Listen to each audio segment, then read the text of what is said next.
Hello, welcome to the Late Night Lounge here on Latte Firm. It is Saturday, the 21st of March, the eve of the League Cup final at Wembley Stadium tomorrow. Arsenal versus Manchester City in the battle for the first piece of silverware of the domestic season. Welcome to the show. Yes, it's not Friday. Here we are on a Saturday night doing a Late Night Lounge. Eid Mubarak to everybody who's been celebrating around the world yesterday. One or two of us couldn't make the show in time last night. So here we are on a Saturday after a prime day of Barclays as well, which we'll be reflecting on. To come tonight, a preview of tomorrow's gargantuan fixture, what it means for Arsenal, what it means for Mikel Arteta, what it means for Pep Guardiola and Manchester City, who seem to be on the ropes at the moment. What might it mean for the rest of the season? We'll take all of your thoughts on the starting lineup all the way through to match predictions. And in terms of lineups, there's lots of debates to be had. Right from goal to centre forward, David Raya or Kepa? Is it going to be Calafiori or Piero Hincapié? Is it going to be Havertz or Gyökeres? I want to get all of your thoughts. You might even do some surveys. And there's a giveaway as well, courtesy of Matthew J. Iwood Design. Welcome to the show. What's there not to like? If you are tuning in for the first time, please do, of course, subscribe to Latte Firm. Drop the video like if you enjoy the content and get involved in the chat. And that is where we are going to head. First up tonight was, hang on a second. There we go. Was Muller, who says, fan of the show, but please change the AI thumbnail. I'm afraid I can't do that, my friend. I really like it. Forda is the brains behind that, and it changes the stadium in the background of every away game, every weekend fixture. Come on, man. You got to like it. Latif, hello, FK and the gang. The nerves are kicking in. Hopefully we'll come out victorious. Come on, you Gunners. Paul James is here. Well, welcome to all of our channel members, Patreon members. Great to have you here. Great to have your support as well. Evening all. I'm feeling unusually anxious. I think it's the first domino of the trophy pile, and I want them all real bad, he says. You and me both. V Vlad, good evening all. Massive game tomorrow. The momentum from a win will make us unstoppable. Come on, you Gunners. Jonathan says, enjoy tomorrow, Arsenal fans. Get the family and friends round. Cup finals with the Arsenal is what it's about. Last cup final, we couldn't celebrate properly. Come on, you Gunners. Yes, indeed. We won the first FA Cup under Mikel Arteta back in 2020, and we couldn't celebrate. We weren't in the stadium. Chibuzurobi says, I actually might not be able to sleep tonight. I'm buzzing, he says. Bring it home, lads. AFC 777. Saka is God is here. Says, so excited. The NYC Arsenal bar expects to be at capacity by 10:30 a.m. for a 12:30 p.m. kickoff. It's going to be so much fun. She wore a yellow ribbon. Man, he's getting started in the merry month of March. Mark, welcome to the show. Eid Mubarak, FK. Feeling relaxed at this stage anyway about the final tomorrow. Feeling it going to be a dominant 2-0 win. Keep your predictions. We will wait until the very end. Robert says that he's feeling very calm until he starts thinking about the game. Anthony's saying, I'm not nervous. You're nervous. We're all nervous. We're all a mixture of emotions. But there is a slight sense of relief that it's not a Premier League game. I'll explain what I mean by that later. Good evening to you, Lucio. Good evening, Anthony. Says, snack check, a trail mix of peanuts, roasted almonds, Concord raisins, and M&Ms. Yes, you've gone early on the snack check. I'm going to get the thoughts of the fellas coming up. Whole milk's here. Last night felt empty without the late night lounge. Felt like an idiot sitting here alone, nibbling on my snacks, staring into nothing. Do you know, it felt so weird. It was the first time I've not done a late night lounge in I don't know how long. And I felt very, very uncomfortable myself. I was thinking of you all, but here we are 24 hours later and 24 hours now before, not even 24 hours before the cup final. This time tomorrow, we could be jubilant. Good afternoon, says Chris from Canada. First show I'm catching live. Big group of Gooners have our regular pub in Edmonton booked for tomorrow's game. Nervous, but optimistic. Come on, you Gunners. Keep the chat active. There are so many of you in the house, and I am failing to keep up with everybody as usual. Miles and miles behind as DJ D10. Happy birthday, DJ D10. Hope you've had a fantastic day. Hope you have a fantastic weekend. Says, good evening, FK and Posse. All you Gooners, good evening indeed. Paul says it's our time. Let's win the cup. Talking of time, let's bring in the panelists. First up, Yembele. How are you, sir? I am nervous, excited. Just... It's the eve, isn't it, mate? The big one. I can't put into words how excited and emotional I am about tomorrow. It's going to be epic. I love Wembley days. You know, we love Wembley days, don't we? It's something different, isn't it? And it's just so special because we've been lucky enough to go to a few. You and I, always special. So yeah, I can't wait. Can't wait, honestly. Good. I can't wait either. It's always a special day. Arsenal have a strong connection with Wembley Stadium, always have throughout our history. But Manchester City have been to Wembley Stadium almost 30 times in the last sort of 10 seasons alone. So they are absolute experts and they will know exactly what lies ahead tomorrow. Very, very tough test against Mikel Arteta's men. Have you had a good week, Yem? Nice to see you on the tube commute in the mornings a couple of times, going in together, just like old times. It is, yeah. Yeah, good. Obviously had a very nice Eid day with the family yesterday. Went straight to my mum, straight to the prawn spring rolls. 15 of them in the first half an hour. Boom. Loved it. It was amazing food. It was indeed. Talking of amazing, Shane says, evening, gents. FK, are you going to reveal that you were only joking when you said you got Wayne a ticket? Yeah, I got some bad news for Wayne. Look, he's laughing, but he's going to start crying in a minute. Yeah, Wayne, I'm sorry, man. I was not joking, unfortunately, Shane. Wayne will be there, as he is here tonight. Wayne, how are you, brother? I'm doing much better now that that's not a joke. Although, how are you, man? Good week. I've had a good week building up to this. However, I will say I am more nervous about pre-match than match itself because come on. Yem is in charge of food. I am not in charge of food. I don't know if we're even going to make it into the stadium. Local bathrooms in Wembley might be in for some trouble with Yem in charge. That is, I don't even know how he's thinking about food. I'm not even going to be able to eat before kickoff. Mate, you got to have some. Look, you got to settle the stomach, get ready for. Settle the stomach before. No, I'm just going to be a barrel of nerves, but I'm looking forward to it. And yeah, last time we were at Wembley together, we beat Man City on penalties at the Community Shield. Exactly, that's what's got to happen again, hasn't it? Well, let's see. Apologies for being late, by the way. I asked Yembele to let you guys know that we were just messing around with one or two images, and all he put was, sorry. Be with you in a few minutes. I mean, thanks. Everyone's like, maybe you should have delayed the start of the show. These are sort of 10 academic minutes. Where are you guys? But here we are. Paul, welcome to the show. Another Patreon member. First of all, shout out to the massive Patreon community here on Latte FM. Really appreciate all of your generous support and all of the friendly chat that we've been having in the run up to the final, certainly tomorrow, but all the games throughout the season. It's been a really fun place to be. If you want to get involved and support the channel for the price of a coffee a month, you can do so at patreon.com/lattefm or become a channel member on YouTube where you can enjoy ad-free content. Obviously, being a Patreon member, you get access to match tickets and giveaways and all sorts of stuff. And there's a couple of giveaways coming up today for everyone, but it depends on what you send back to me. More on that later. Louis says, ran around Wembley Stadium this evening, packed full of Manc tourists. Give them hell tomorrow, lads. Yeah, I think the Manchester boys and girls are obviously down in London already. Very, very difficult for them to get down to Wembley on a Sunday and travel back up after a game that finishes at 6:30, 7. Is crazy. Asfan says, here we go. Good evening, gents. Eid Mubarak FK to everyone. It is the Carabobbins tomorrow. We're going to talk about mood, chaps. We're going to talk about how you feel and how you think the game's going to go and where it all might sort of be won and lost. So there's lots to dig in. But first of all, Sir Nicholas says, how am I supposed to sleep tonight? Knowing we are going to do a cup final special snack check. Yambella, you kind of talked about, spring rolls and all that sort of stuff. Why don't you get started? What you got for us tonight? And he's on mute, of course. Mate, I finished that in 10 minutes. Those spring rolls were gone. There's no point. There's no asking about those. Those were gone. I couldn't resist those. I just got something very standard, Milky Bar. Something I found in the fridge. Milky Bar. Nothing wrong with that. Hey, don't knock it. And he kept it in the fridge. Yeah. Mate, only way you do it. Okay. I don't know what to say. Mate, you say that is an elite snack. It's sickly. It is not. What are you? And 12 years old. Did you not have a childhood, mate? Yeah. 25 years ago. Mate, nothing wrong with it. All right. I hope you don't break any teeth. Wayne, what you got for us tonight? And chat, let me know what you guys snacking on in terms of snack check tonight. I know it's a late night lounge on a Saturday. It's very unusual. But is Wayne going to bring up the Carabaos? Has he got the Carabaos? I'm getting high tomorrow on Carabao, not today. We've got to level it out. I have got some of the remainder. It was our niece's 9th birthday party today. She went bowling, then went to Pizza Express. Oh. So I've brought home a little Pizza Express box, and I've got some of their halloumi bites from their starter range.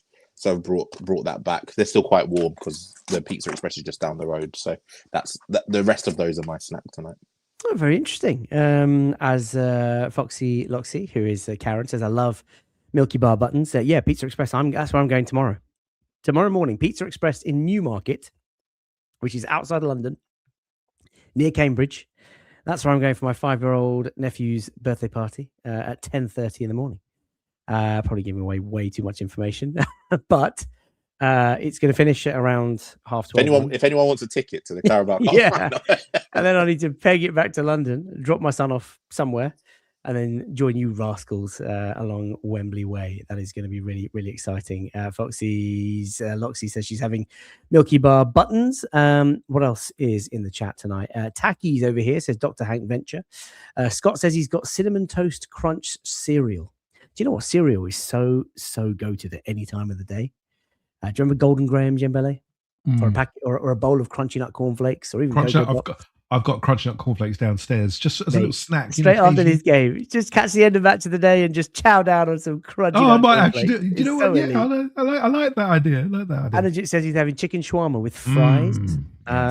Good evening from Joel, as Jembele continues to make very inappropriate sounds. Good evening from the US. BPB says his snack check tonight is a McDonald's Big Mac with an Oasis. McDonald's Big Mac. Is that the goated fast food burger? As in, is that the classic? Is that the all-timer? No. Really? Go on, Wayne. What you got? For me, it's the Burger King Whopper, but without tomatoes. Yes, without tomato. Do you know what? I never ever thought you'd say that. Without tomatoes, you know what I'm talking about. Yeah, Burger King Whopper for me. What's the burger for you? I can't have it anymore, but the Big Tasty was the one. Honestly, it was just Big Tasty. Yes, that is such an elite burger. Honestly, the moment we had that, the first time we had that, it was like, you know, have you ever seen? I don't know if everyone's seen the Simpsons episode when he had the Krusty Burger and his eyes opened up. You know, like your eyes just go. You're like in another world. Honestly, it was. The Big Tasty is an elite burger. I'm disappointed neither of you shouted out your guy that got shut down for COVID before Emirates. Oh my god! No, that's Waleed's boy. That's Waleed's boy. Ooh. Matthew says, "I love Milky Bar as a kid. Now I don't like white chocolate. How can you not like white chocolate? This is sicky, mate. And because we're not 12. Exactly. Shane knows. Snack check you for lost Lee all your tonight. taste buds. Lee, who is an elite baker, by the way, she very kindly, she's a Patreon member, and she was lucky enough to sort of come along to the Emirates, courtesy of the Patreon group. She's been a few times this season, but she baked some cookies for us, which were absolutely amazing. But she's having triple chocolate brownies tonight. Lyle's having biscuit cakes and coffee latte, by any chance. Neil says sourdough crumpets with Marmite and nice and spicy knickknacks. That's a great combo. Sourdough crumpets. Didn't even know there was sourdough crumpets. No, neither did I. That's a weird texture. That's something I'm going to check out. Yeah. That'd be quite unusual. Too upmarket for me. Christoph says grilled ribs and coleslaw.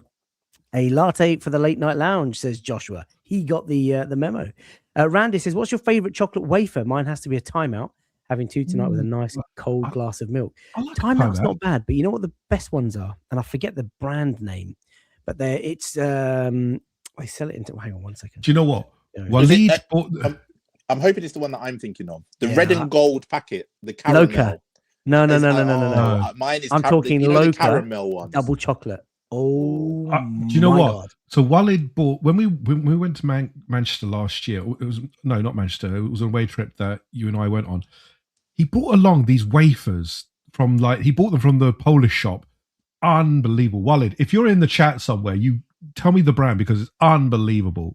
Honestly, do you know who's coming up as like a new, not a new wafer brand, but I didn't know that they actually done wafers before. Is Lindt. Lindt now do the hazelnut wafer as part of the Tesco meal deal. Whoa, that steady. Wafer is steady. Oh, that's fantastic. A game changer. That's a game changer. It's in like a little green pack. It's like hazelnut and something, and it's beautiful. It's wonderful. Wow. Yeah, mate, it's so good, so good, more than you believe. Danny says his snack check tonight is broccoli and mashed potatoes. That is very healthy. He's on the gym diet. Indeed. He's getting ready for kickoff. I'll take your kid to get FK. You spend more time with that. You could babysit my son. How about that? And I'll just go to Wembley. Lockham with a Turkish coffee. Post-Eid treat. Lockham? That can't be Lockham round our ways, can it, Wembley? Is that where you are, Paul? That's double K. It's double K. It's double K, Lockham isn't it? must mean something. Google that for me. I'm in trouble says he's snacking on his fingernails ahead of tomorrow. Dave says his snack check tonight is a spicy Spanish rice with anything else, please let me know. Oh, Tim, it's a from Sweden, just some chips and a Coke Zero. Go on. It's Turkish delight. Oh, okay, interesting. Cadbury's Fingers, says Latif. Double chocolate Cadbury's Fingers. Yes. Double chocolate. Yeah, you can get double chocolate one. It's like there's more chocolate on the inside. Love it. Yeah, that's Love what it. double means, yeah. No, but honestly, it's elite. As in a chocolate biscuit. I think it's a chocolate biscuit inside. I'm looking forward to. I'm gonna get some of those. By the way, Flip Doc is spot on. Yes, that's what I meant. The Tunnocks caramel wafers. Oh yes, they're very good. Yeah, the Tunnocks caramel wafers. Tunnocks, that is. Do you know what? They're like tea classic. That's when, to the question of what was the best wafer. That to me, whenever I hear wafer, that's what always comes in my mind. If you just Google Loca, Loackerer or something, chocolate wafers, you will know what I'm talking about. They are absolutely awesome. And I do miss a drifter. Although, do you know what, Jack? Let me tell you, there's one chocolate that I miss, right? I really miss so much. Trio. Do you remember that? Yeah. Which one were you? Which one were you though? Were you the red or the blue? I want a trio, and me want one now, not one. No, Wayne doesn't even know what we're going on about. What you're talking about. Oh, they were the best chocolates. Which one were you, the red or the blue one? Red. Red. All day. With the caramel. Honestly. Hannah Varsel says tranquillo. How do you actually pronounce that? Tranquillo. Calm, he says, ahead of tomorrow. Navigator says, not nervous at all. Used up all my nerves on Premier League games. I'm always relaxed for cup games, even this final. Ash says, evening, FK and the firm. Hopefully tomorrow is a great day for all. Indeed. And Jay says, hopefully we start making history tomorrow. 1 of 4. The time is now. Come on, you Gunners. My Snapchat tonight in celebrations of Eid is the most elite Indian sweet, courtesy of Ambala Yembele. A motichur laddu. Oh, very good. Laddus, man. Honestly, if any of you the name have itself. an ambala near where you live, with a brew as well.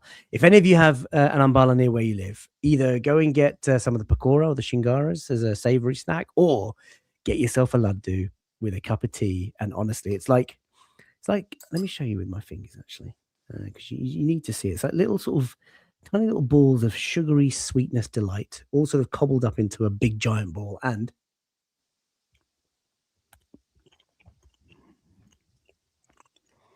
but did you get that as a mix, or was it all just laddus? This is courtesy of a selection box from our neighbours at number 3. Did you get jalebi as well? Any jalebis in there as well? Yeah, but I don't like ambala jalebis. There's better places to go. There's better place for that, yeah. Dan says his Snapchat was a nice fat burrito. Well, there we go. Enough about food.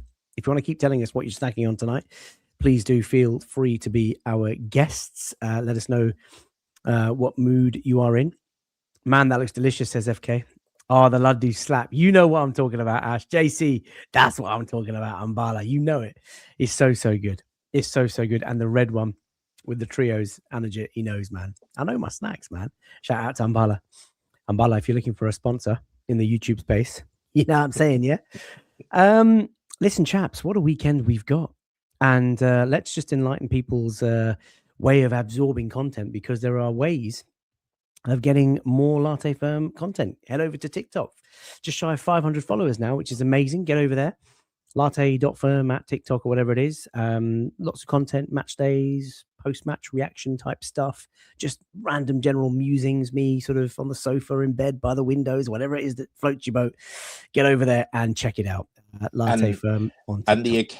And the occasional accidental live in the middle of celebrations in the Emirates. Yeah, I mean, look, just on that, I did that for the Kai Havertz winner against Chelsea, and I went live at the full-time whistle against Everton.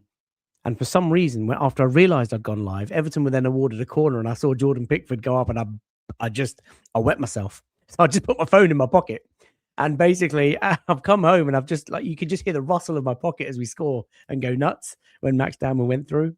Just wasn't good enough to release. But there we are. Get your fix on that platform. Chaps, what a week it has been. Champions League, just very quickly, we won't go into the finer details, but we did dispatch of Bayer Leverkusen courtesy of 2 brilliant goals, one from Eberechi Eze, the other from Declan Rice. It sees Arsenal go through to the quarterfinals of the Champions League against Sporting Lisbon. Yembele, Just thoughts on progress and the night and sort of overcoming the Leverkusen tie. And then Wayne, thoughts on all the other English clubs and how you think the quarterfinals are faring up. Wayne, Yem, over to you first. Yeah, good. Very, very professional performance, I thought, from us. We had actually created a lot of chances, just weren't as clinical as we could be, but we got through 2-0. And that's the main thing, just progression. That's all we care about, given that we were expected to go through. The first leg obviously didn't go as we would like it, but the second leg, absolutely on point. No drama. I don't think Leverkusen were that great either. I think they had a few shots, but I think overall very professional from the lads. Kept it steady. Nothing. Pushing it too hard. I think we knew that we were going to get through, given it was at home, and I think you could see with a better team. Leverkusen, very good outfit, but really pleased with how we ended the night, and obviously the goals. The first goal, when we saw it, because obviously we saw it from the other side, and we were like, "What the?" It's always great to see one of those moments, and again, just a fabulous night. Really good. Glad we're through. It really was. Sorry, I'm hearing some rustling outside, and I can't believe the Tesco guys have done it again. I thought it was your Friday. I thought it was a Friday. Yeah, night it was Eve yesterday, wasn't it? So they've come today, and I could just hear the door and everything being unloaded onto the floor.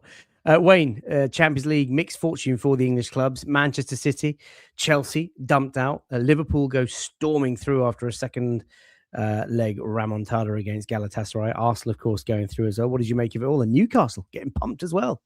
City out as well. Yeah, I don't think there were any surprises, really, to be honest with you. When you look at all of the teams that went through, I think the biggest surprise is the fact that obviously Sporting turned it around against Bodo. They were in a position where they were 3-0 down from the first leg, and they ended up flying through. And to be honest, watching that game, that was an early kickoff before our game, I believe, if I remember correctly. They should have been like 5-0 up in the first half, and let alone it go into extra time. So I think all of the favourites that should have gone through did go through, despite the fact, obviously, Spurs finished in the top 4 or whatever it was. Atletico were the better side, despite the fact that I think Chelsea finished above PSG in the league phase. PSG are the better side. So maybe the biggest surprise is the fact that Newcastle and Chelsea and Spurs took a batter in the way that they did, but I don't think so, really, when you look at the difference in quality between the sides. So, yeah, we done our job. It's a shame that Liverpool went through, but I think everyone was expecting it. They're better than Galatasaray.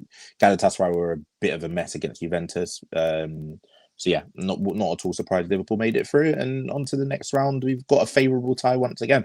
Hopefully, we can make it look as comfortable. Who are you fearing most, Wayne? For you, is it PSG, Bayern Munich, or someone else? I think for me it would be Bayern Munich. I think they look the best side left in the competition alongside us. Watching Newcastle against Barcelona, like, I still respect the hell out of Barcelona. Their attacking talent is immense, but the way that they defend is suicidal at times, and I think that some of our players would have a field day with that. It's just about how many we can shut down of their attackers, because they've got top players going forward. I think PSG are peaking again at the right time. They play some lovely football. I think they're probably the best football inside to watch left in the competition, but I don't think they're as strong as last year. I think maybe it's because of the injuries, the fact that Dembele's maybe not played as much this year. I don't think they're as strong as last year. But yeah, Bayern, they're 7 games away, obviously, from the end of their season, but they only need 4 more goals to break a long-standing Bundesliga goal-scoring record. They took us all the way in the league phase. We were the top 2. We obviously played them at the Emirates, and it was a tough game. We obviously came out on top, but it was a really tough game between 2 top heavyweight sides. So, look, I think Bayern is the answer, but I think that they will be looking at us with the same level of respect and fear, if you want to call it that, as we look at them. Yeah, lots of shouts for PSG and for Bayern. I mean, I don't think a club's ever won back-to-back Champions Leagues. I could be mistaken, but obviously there's always time for a first. But PSG, yeah, you're right, Wayne. They are peaking just at the right time. Cyrus, welcome to the show. Very, very good to see you in the chat. Says Bayern are weak at defending set pieces, and I want no part of Liverpool with a fit Alexander Isak. Hugo Ekitike going off today in tears against Brighton. So yeah, it looks like he might be out for a while, depending on what happens. Jizzle McDizzle earlier saying probably a blessing that we have to avoid playing on the artificial turf of Bodo Glimt, who of course were beaten quite comprehensively by Victor Gyökeres's old team, Sporting Lisbon, as they won 5-0 after extra time. Real Madrid won 3 in a row under Zidane. Is that right? Yeah, they So where's the they went back-to-back thing come from then? That's crazy. 3 Yeah, it's back mental. to back. It's just not even fair. But here we are. Quite famously, yes, says Taylor. Well, yeah, obviously not to me. Yeah, nothing gets past me, man. Is it true that Wayne traded the Wembley ticket for some Pokemon cards? That was Yem, not me. John says, what's this rumor that Declan Rice didn't train today? We'll come on to that later on. Believe me, we will. So next up, it's Manchester City taking on Arsenal at Wembley. All eyes on the prize, the Carabao, the first piece of silverware for this season is to come. And there's a giveaway. 1 day to go. We are on the eve of the Carling Cup final, the Carabobbins Cup final, the Carabao Cup final, the League Cup final, Milk Cup final, Coca-Cola Cup, Littlewoods Cup, whatever you want to call it. That is what's happening tomorrow. But courtesy of Matthew J.I. Wood, who is an amazing illustrator. Check his work out on socials. He does graphics of goals and teams and lineups, and obviously was the brains behind bringing the Latte Firm logo to life. He has done an art of the Max Dowman goal against Everton. What a moment that was for Arsenal fans to be in the stadium, to be witnessing the greatness of a young 16-year-old, 73 days old, coming along and scoring a goal like that at the death to make it 2-0. It's a beautiful print, and we're going to give it away to one or two of you based on the best picture of you watching the final tomorrow. All you need to do is, if it's with a group of you, if it's you at a pub, if it's you at the game, if it's you with your family, if it's you and just watching it on your own, just send me a picture via Latte Firm Twitter DMs or X DMs. It's completely open. Send me a picture, and the most wholesome photo, the most happy photo of you guys watching the final, I will give away a couple of these prints courtesy of Matthew J.I. Wood. So yeah, just a little bit of fun on Carling Cup final day, or Carabao Cup final day, or yeah, Littlewoods Cup. That's what it was called, wasn't it once? Yembele, I'm looking at you as the oldest of the group. You got at least 10. No, it's called the Littlewoods Cup. The Rumbelows Cup, I think it was as well. Rumbelows, my goodness. Me and my cat, says Funny Gunner. Well, if it's you and your cat, send it over. What was it? The Worthington Cup as well, wasn't it? Yes. When Spurs won it, I believe. Oh dear. Worthington Cup. Less said the better. Littlewood, Milk Cup, League Cup, Rumbelows Carabao, Cup. Worthington, Rumbelows, Carling. My God. There you go. Indeed. It is such an elite illustration, Alan. Thank you so much for that. I've seen it up close and personal, and it's absolutely beautiful. And it's just a nice memoir to have. So again, if you want to win a hard print of that, do let me know. Hand of Arsenal says, I don't think people understand how kind FK is. So humble. He allowed me to surprise another mutual friend. He got them a ticket to, genuinely family to me. Thank you, FK, for being you, brother. Thank you, Hand of Arsenal, for just being in the chat and always being supportive of Latte Firm. Really appreciate it. He is, of course, in the Patreon group community as well. So do get over there and consider joining that group. Thank you so much. All right, let's talk about some of the football. So here we are on the eve of the first one. And Wayne, starting with you, the first time in history that the top two of the league at that time in the season are going head to head in the League Cup final. First question is, how's your mood? I'm looking forward to it. I really am. This is what you kind of get up for as a fan. This is what you want your club to be involved in. And I know that the Carabao Cup is not the be all and end all of the season, but I think it is the start of a potential special journey. And I don't think anyone would be sitting here as an Arsenal fan and saying in August or September that we thought we would be in with a chance of a quadruple. But now we're here. Let's just bloody go for it. Now, why not? And this is a feeling that the Carabao Cup especially is one that I think Arsenal fans aren't really used to. We kind of treat the competition with disdain. We use it for youth players. Arteta hasn't, but we've not done well under him in this trophy. But the fact that I've never seen us knowingly sort of lift the trophy, I was only sort of 1 or 2 the last time we won it. And that's mental to me, because despite the fact that we as fans might look down on it, Arsenal not winning a trophy like this for 30 plus years is mad, at least in my mind anyway. So I think going into the game, we're the best side in the country, rightly so. We're not necessarily playing our best, but we've looked better in recent weeks, and we seem to have unlocked a little bit with the fullback pairings, with Eze's performances, with Kai coming back. So yeah, I'm looking forward to it. And if you can't get excited for games at Wembley or cup finals in Europe, whatever it might be, when are you ever going to be excited for football, apart from on the very final day where you've won a league or something like that? You have to be looking forward to games like this, otherwise there's no point in watching. No, there isn't. But listen, it's not been very fun since the 1993 win against Sheffield Wednesday, because back in 2007, we played Chelsea at the Millennium Stadium. I was there. We lost that. Back in 2011, played Birmingham at Wembley, lost that. I was there. And then, of course, 2018, Manchester City, where we were beaten so comfortably 3-0. I think it was back-to-back 3-0 defeats, Carling Cup final and League Cup final. And I've been there for that as well. But like Ash says, could be the start of a new era. And Danny just coming back to me earlier, Yembele, saying it's only happened 4 times in the FA Cup where the top 2 in league competition have faced each other. But here we are, Arsenal and Manchester City facing each other in the final tomorrow. Before we get onto the game and the lineups and all that sort of stuff, Yem, same question to you. How's your mood? How important is this for Arsenal? Oh, it's massive, because it's one. Look, most of the big teams, and we hate to acknowledge it, but Man City and Chelsea have been the ones that have really benefited from winning the League Cup first. That's why Pep takes it so seriously, because it starts a good run. Typically, you get that winning feeling, and it seems to energize players. And I think it is very important for us tomorrow. It's the first time that this group of Mikel's team, and the team that played the last FA Cup was kind of a mishmash of Emery's team and Arteta's team. This is Arteta's actual team. He built it from the ground up. It's his players, his style, his system, and it's a test of his evolution of this team against Pep's, against his master. We all acknowledge it's the master versus the apprentice. We've talked about that loads, but bigger than that, it's that we're on the cusp. We've said this for a while. We've been second and we've got to finals before, but we're on the cusp. We need to get over that line. And this season has, despite all the talk of, we're too boring and we play set pieces, etc., this has been as close as I feel that we can get in multiple competitions. The Premier League, we're 9 points ahead. Very, very healthy position. The Carabao Cup in the final. The Champions League, a really good draw where we expect to at least get to the semi-final. FA Cup, another good draw.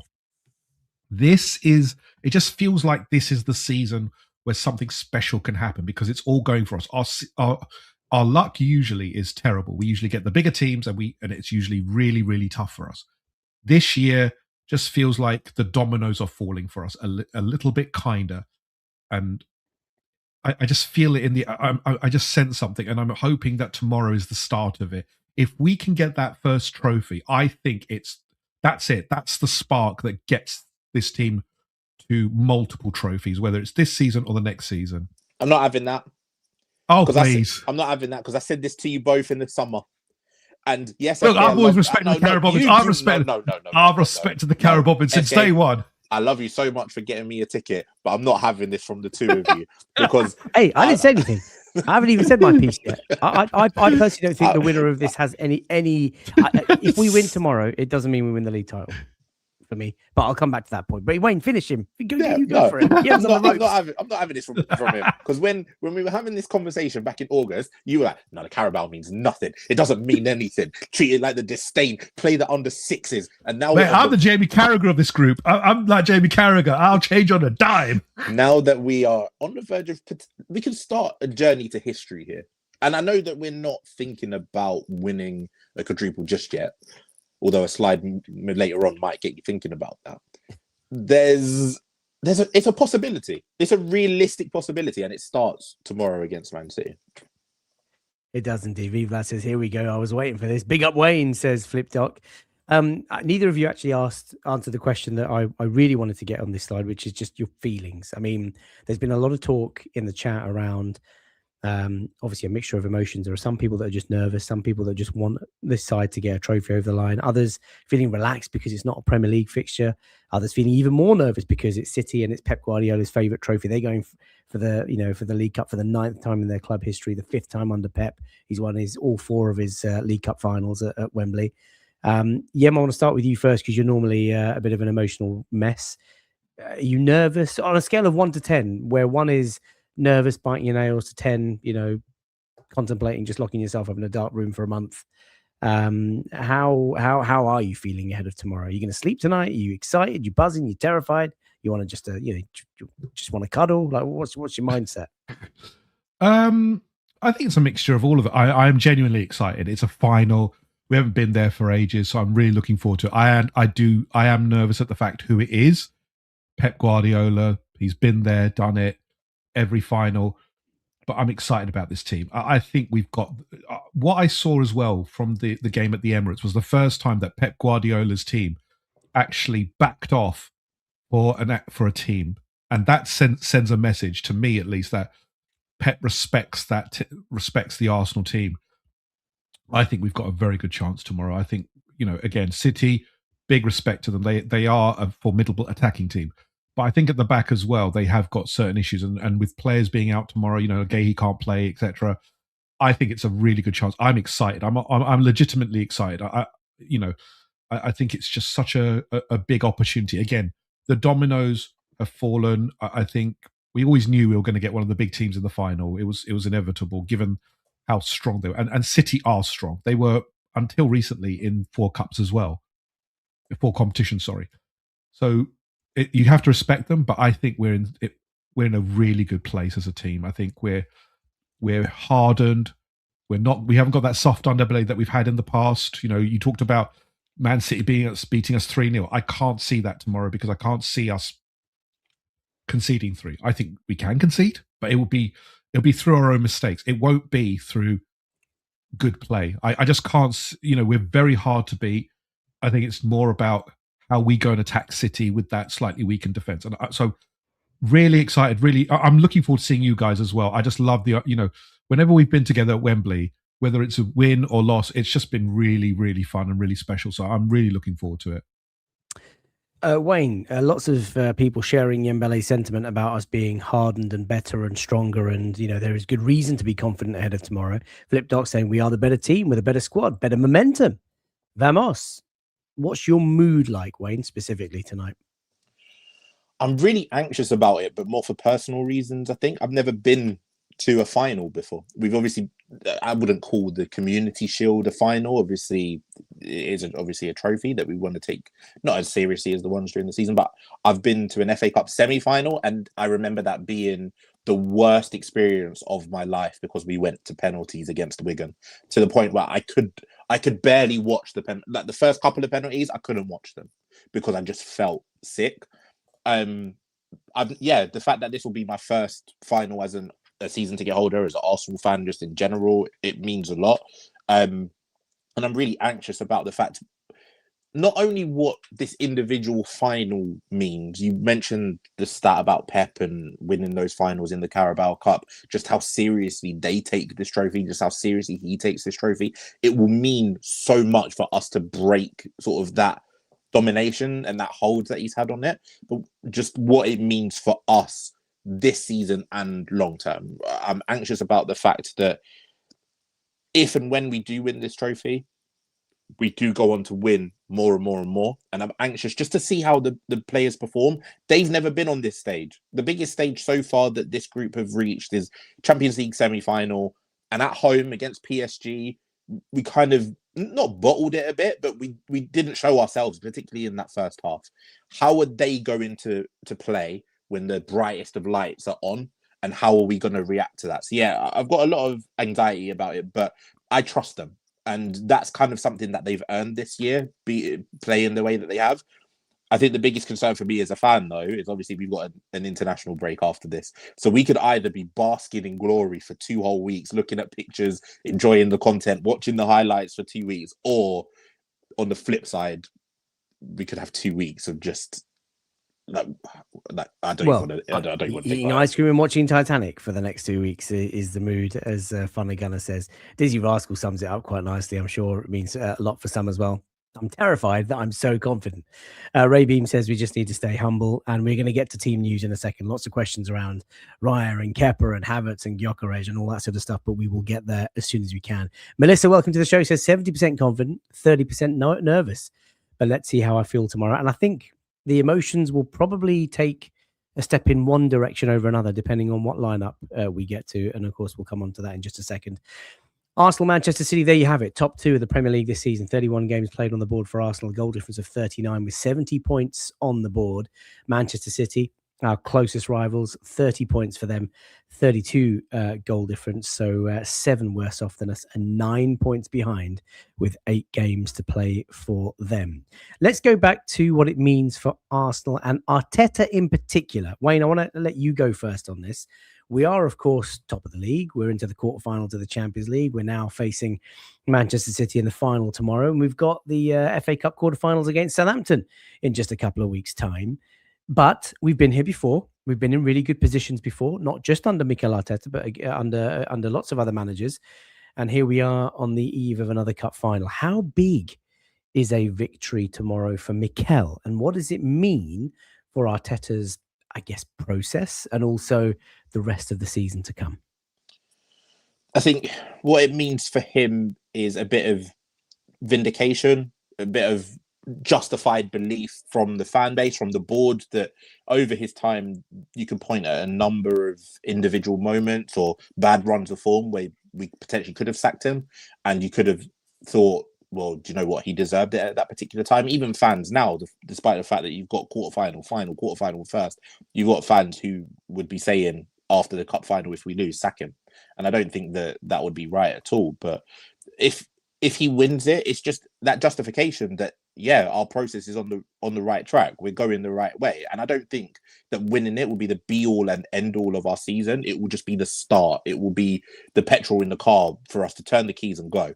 And I think that it will just give us a bunch of belief, not only in him, but just in this squad in general. I think the win would mean more for the players than for Arteta, to be honest with you, because I think Arteta getting us to where we are now, there's a lot of credit in the bank for him, whether you think that that's right or wrong. There's a lot of credit for the way that he's got us to where we are.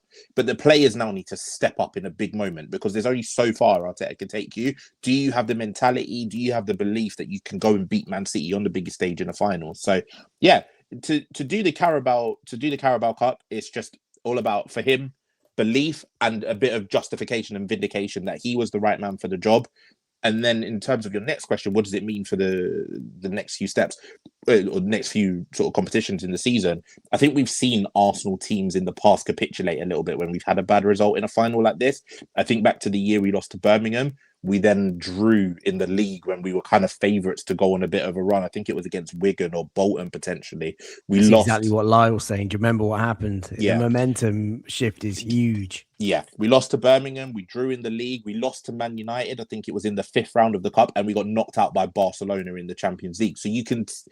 Losing this, it kind of puts your season on a bit of a knife edge, simply because you've got one that you've not checked away. You could be knocked out of the Champions League. You could one defeat in the Premier League, and it's potentially advantage back to Manchester City. They've got the momentum. They've won the Carabao. So yeah, I think it's all about belief and just vindication, really. But for Arteta, he won't want just this. He won't be satisfied. If we do win tomorrow, he will want the remaining 3 as well. Indeed.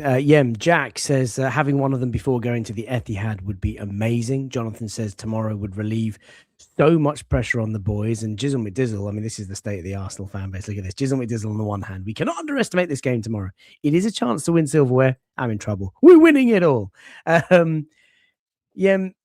We've talked about your feelings and we've talked about what you expect. And we'll come on to the game and the starting lineup again later. I must reinforce that. But what does this mean for the gaffer? 6 years in charge. He spent a lot of money. This is entirely his own squad. You kind of alluded to that earlier about this group of boys needing a trophy. What does it mean for him? Because the media are really anti-Arteta this year. The rival fans are really digging it in on Mikel for the style of play and for other things that, maybe I don't necessarily see or, sort of agree with. I think he's this arrogant, petulant, really annoying sort of manager. But I don't think he shies away from the truth and shies away from his flaws and shies away from issues that we have in the squad. I find it quite refreshing, actually. But of course, I would say that as an Arsenal fan. So what does it mean for the gaffer in terms of his own PR and, I guess, stock market value? I don't think it's as big a needle mover as we would like it to be. Again, look, I think it's a good start to get things rolling if we can win it. But realistically, he's going to be measured against the two big ones that we want to win, which is the Premier League and the Champions League. Those are if you're looking at the top managers, they're measured against how many league titles have you won, how many Champions Leagues have you won. That's just the facts. But elite managers like Pep Guardiola, and you have to pay respect to him, look at winning every trophy. And I bet you Mikel is the same mindset. He's not prioritizing any of these. He is saying, I want to win everything.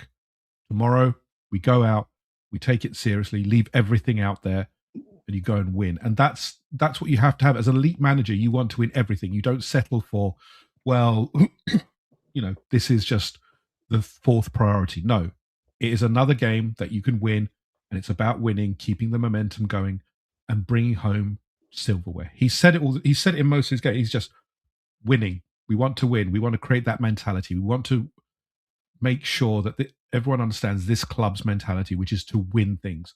And that's where it should be. For too long, we have not won enough. We are a good club. We know that. But we're trying to get back to where we were, which is the top of the mountain. We were there for a while, but again, different forces took that away from us, and we can talk about that and we'll probably talk about it in another podcast. But we are back where we are. We are so close, and I think he's been the catalyst for all of it. He has done, wonders. Whether you like his style or not, whatever he's done, he has brought us back to the pinnacle, and it's now time for those players to bring it home for him to show that all the work they have done, all the work he's planned for, everything he's given, to bring home the trophies this season, starting with tomorrow. Give us a performance, show that we can, get past this tag of, well, it's nearly men. We can do it. We have the quality. We are so good. It is now that final step in people's in the heads of getting past that. And Mikel can only do so much. He is putting his faith and his belief in 11 players who will go out on the field with an extra 5 to come on as subs. But once they step on that field, that's it. Mikel can only do so much. But those players should realize what he has brought them to. He has got them, and they have got themselves to finals and into good positions. But it'll mean nothing if we don't win. Don't be scared of what's in front of you. Be confident in yourselves. You are Premier League leaders. You are in the final for a reason, because you've beaten very good teams and you've done it with style. Forget about the noise from the journalists, from the media, etc. Go out there and win. That's all there is. And for Arteta, yes, it means more, another win, another trophy to show progression. But it's also the start, as Wayne has said and I have said, to potentially something greater. That's what we want. And he knows it as well. I think he knows it as well, that this could snowball and this can deliver a potentially massive season for us if we can do it.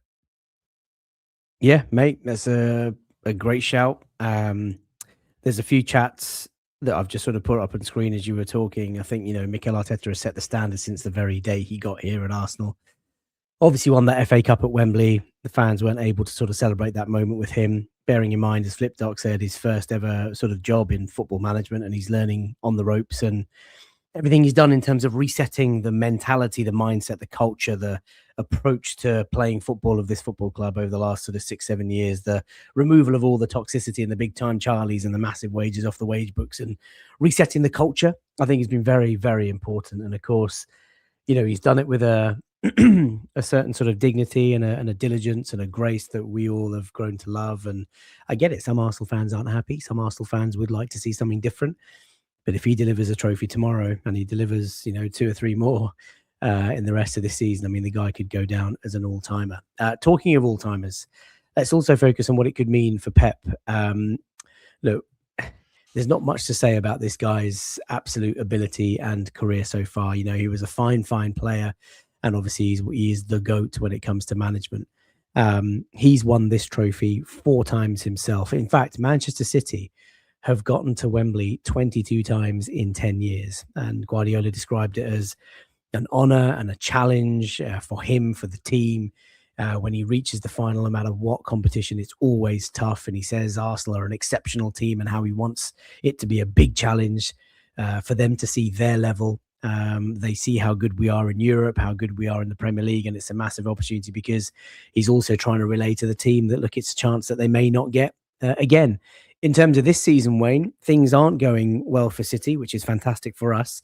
In the Premier League, they've come up short in the last couple of games, obviously drawing at home to Nottingham Forest, drawing away to West Ham, whilst Arsenal have been getting results, and that Everton last gasp double at the death would have been, big daggers for them. Booted out of the Champions League in some style, 3-0 that first leg, 2-1 the second leg, 5 on aggregate against Real Madrid. Arsenal have a chance to deliver a killer blow to Manchester City's season tomorrow, but more about that later. What does this mean for Pep? Because the tone and the evident frustrations in the press conferences are becoming more amplified now. Like, he seems edgy, tetchy, mardy, on the edge of, exploding. Like he wants to deliver an answer to match the stupidness of some of the questions that he gets. And he's visibly frustrated, very sort of agitated. And you can see some of the antics on the touchline. Like, he's not enjoying it. But here he is in the Carabao Cup final, whilst City are still, I guess, firing on 3 fronts with the FA Cup and the Premier League. What does it mean for Pep, Wayne? I think in isolation, it doesn't really mean much for him because his legacy is probably the best ever, is now cemented. Like, he has achieved absolutely anything and everything that he wants to in this game, and he's probably had a better career than 95% of managers across football history. I think what it means, though, as a overall, and there's been all of the talk mostly this season about, is this the end of Pep's time at Manchester City? Whether it's to do with the 1-1-5, whether it's to do with the fact that he maybe wants a little break, whether it's to do with some sort of ownership or anything like that. There's this season in particular, it's always felt like the biggest cloud over him in Man City. Is he going to leave? And then it felt really weird after Maresca left Chelsea that it sounded a lot more concrete that Maresca is going to overtake Pep as Manchester City manager. I don't think anyone's really come that close before. So it feels like if we do get this over the line and beat them in a final, in a competition that they've been so dominant, and we do the same in the league, it feels like the end of the road for Pep at Manchester City. And it would just add to that sense, that cloud, that feeling that maybe he's just sort of running out of a little bit of gas at Man City for whatever reason. So I'm all for adding to it. Just as a one-off game, though, I don't. He's probably not going to care. Like, it doesn't really mean anything for his legacy, but you can see some cracks coming towards the end of his time at Manchester City as manager. Flipdog says, for once, the league is moving beyond Pep and he hasn't adapted yet. Is the key word. Maybe Pep has hit his peak. Who knows? And Pep does look very tired all the time now. Maybe the love affair with Manchester City is about to sort of fade, but let's hope they're not tempting fate ahead of the words for tomorrow. Dembele, we can't forget, he's won all 4 of his League Cup finals in charge of Man City. He takes his trophy seriously. It is obviously a trophy that they are looking to win for the 9th time in their history compared to the 3 times that we've won it in our history. I mean, what was the route that they took this year? I remember seeing it. Huddersfield Town, Swansea City, Brentford, and Newcastle United as they come through to the final to meet us. What do you make of it for Pep? Look, I don't think anyone has any illusion. You coughing up your guts all night. What's going on? I just had a frog in my throat. Hopefully I'm not catching what my daughter's got, because it better not happen tomorrow. Monday morning, fine. But tomorrow, definitely not. Look, I think I was hoping it'd be that Milky Bar, but anyway, go on. We'd be fools to not realise Pep's ability in a cup final. The amount of trophies he's delivered, the experience he has in a final, the mentality he brings. He is the master. He's probably the greatest manager ever. I think we can all acknowledge that. So he's got the vastly more experience than Arteta. Is he getting tired? I think maybe. I think it's a long time. He's been in the job at Man City. 10 years is an exceptionally long time. I don't think that'll have a bearing on tomorrow. I think he'll still be as motivated as ever to win the trophy, to enjoy the psychological battle between him and Mikel Arteta. I think that's what gets his juices flowing. He really enjoys it. I think Mikel enjoys it as well. I think he's relishing tomorrow because, again, it's that kind of, like it's that chess game, isn't it, between Arteta and Pep? It's a game within a game, and the tactics keep changing. It's those little changes they always make in a game, and I think he relishes that. So I think tomorrow is a chance just to put the league aside for him, forget about the Champions League exit, and to really, get his juices flowing against a person who he respects greatly. Arteta respects him. We saw it already in the comments this week when some silly journalists tried to pose questions that they really, I don't understand why. I think it's lazy journalism and pretty poor. But I don't think Pep's bothered by what's going on at the moment. I think he's going to be absolutely on point tomorrow, and I expect no less. I want Pep and Man City at their best. I don't want this kind of halfway house of, well, they didn't do this and they didn't do that. I want no excuses. We are better. We can be better than them.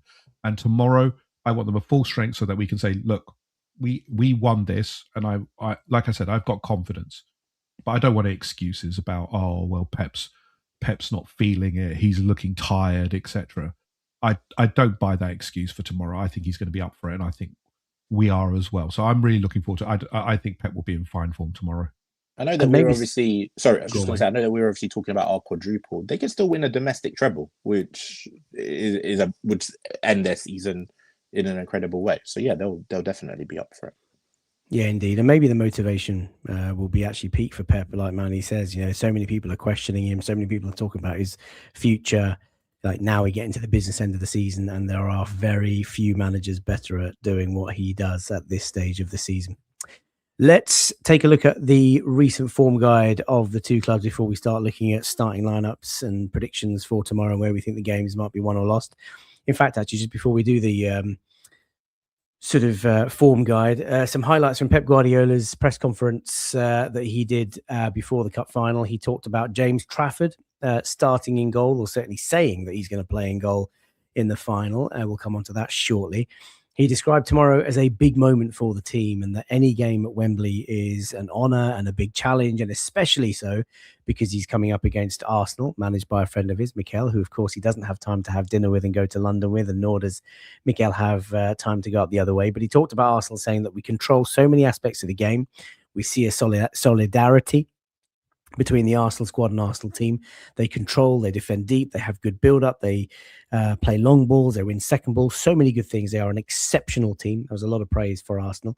He was then asked about crashing out to the hands of Real Madrid in the Champions League, where he sort of said that, we weren't at the level in both ties, which was massively disappointing, but the players have had a long, hard season, lots of injuries, and he gave them 2 days off to recover. So after Tuesday's game, Wednesday and Thursday, all the players were off for Man City as they are focused on Sunday's game. Antoine Semenyo then talked about the opportunity of being able to win his first piece of major silverware, reaching the final. The excitement doesn't matter what competition it is. It's really tough. We see the level in Europe. We see the level that Arsenal are playing, and it's a massive opportunity. And then, excuse me, Pep was asked to close on the psychological boost that any win tomorrow would have for the Premier League game. And he said, look, winning helps, but he doesn't really think it's going to be that conclusive, given that there's still a few games to play and the international break to come and go. And obviously, by that point in April, the Premier League could be a smaller gap, could be an even bigger gap, but who knows? So that's Pep. And as we can see, chaps, the form guide on screen, Arsenal are in good spirits. We have obviously beaten Brighton. That night at Brighton, when Forest took the point at the Etihad, and we came away with a 1-0 win against Hertzler's Brighton. I thought that was quite a pivotal moment in the season as the celebration sort of showed, that if you remember the fans and the scoreline trickling through at the full-time whistle. Going away to Mansfield, putting in a really mature performance from a team that was largely cobbled together to win 2-1 to progress through to the next round against Southampton. The Bayer Leverkusen first leg tie, rescued by Kai Havertz, that penalty late in the game. It avoided us from a defeat, but it kept us in the tie. Then beating Everton, Victor Gyökeres in the 89th minute, 88 minutes and 31 seconds or whatever it was on the clock. And then young Max Daumann off the bench and racing away from a corner to send us 2-0 up and send the Emirates into heaven.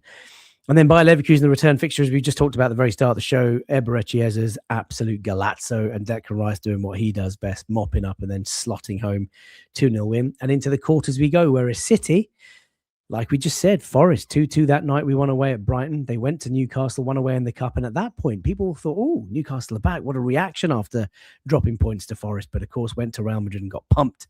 Then dropped points to West Ham United. Mavropanos' equalising goal enough to get the point for the Hammers and to burst the bubbles for City. And then Real Madrid finishing it off with their 2-1 defeat this week. In terms of mood, Wayne, Arsenal will be in really good spirits after the turning point at Brighton.